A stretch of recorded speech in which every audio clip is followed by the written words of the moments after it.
Let's get to Brett Sifling, investment advisor representative at Gerber Kawasaki. It's great to see you, Brett. Thank you for being with us today. Wanted to get your ideas here on why you think that the economy is still strong, still resilient, and I'm sure you like the idea that some sort of deal is getting done.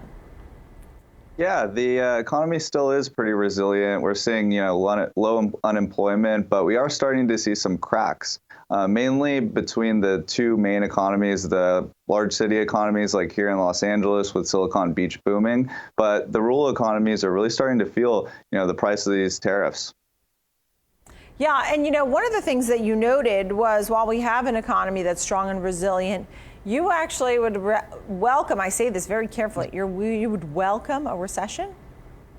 Well, yeah, most of my clients are younger. They're in the accumulation stage of their lives. And so, if we did have a recession in 2020, they're in globally diversified portfolios of stocks and bonds. And so these kids are in the accumulation stages of their lives. And so we're going to continue to stick to our strategies, continue to watch this play out and welcome the volatility. I know you wouldn't want a 50% pullback. I mean, that would be, the Great Recession, it was huge. You know what I mean? You saw the Dow at 6,500. People were losing their shirts. They were so worried. And it took some time to make our way out of that slump.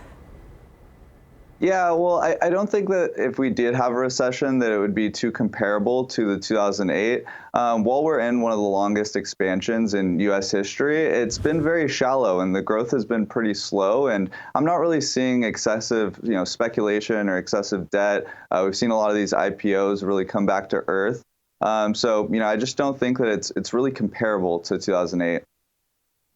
I know that you have some picks as well, such as NextEra Energy, NEE. We talk about wind and solar, and I know, climate change is something front and center. Why do you like this one? Yeah, well, NextEra Energy is really at the forefront of wind and solar. Wind and solar in general has become the cheapest options for 2/3 of the global economy. This one is a bit expensive right now, but I think that they've truly earned this premium by bringing real profitability to the space. They're growing year over year, and it's been a great stock to be in. I also was watching the other name that you mentioned, Crown Castle, CCI.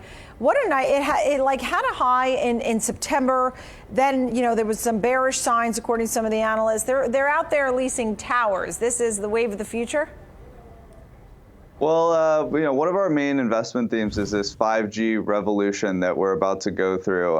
China's already been going through it, and CCI really owns the towers and leases them out to the major cell phone carriers. They've got over 40,000 towers and have about 75,000 miles of lines, catching the eye of some big name investors like Bill Gates, and really they're perfectly positioned as not only just a dividend company with over 3%, but also that growth potential as well.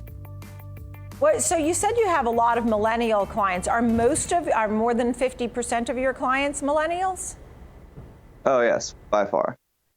Oh, by far. What are some of the things that they're looking for? What kind of questions are they asking for? What are some of the goals? What do you have to field on the telephone when you're answering it?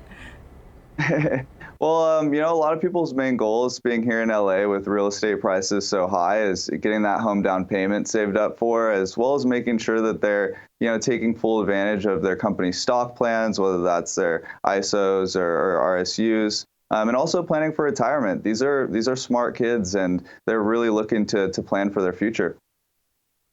I know you have one more pick, and that's the Vegas trade, right? We always like the Vegas trade, but I liked what you said here. The house always wins, so why not own the house? Tell us about your Vegas trade.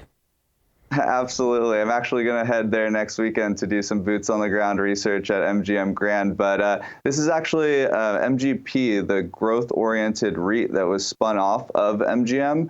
And really, they just collect the rent off of the casino properties. And Vegas has been hot. Real estate prices continue to increase there. And so I think that this is a little safer way to play. And why I keep bringing up these dividend stocks is I continue to think we'll have more volatility throughout the rest of the year and into 2020. What's the asset allocation for these young folks? Do you just put them all right into U.S. equities, or how do you break it down? Yeah, no, we're looking at, more of like a 60% stock, 40% bond portfolio. The bonds have done incredibly well this year, while, equities really haven't gone anywhere in a year and a half, 2 years. So, we're keeping our foreign allocation, to a minimum. We're underweight it compared to most other firms, but, we still like the US and still think that is growth here. Great to see you. Brett, thank you so much.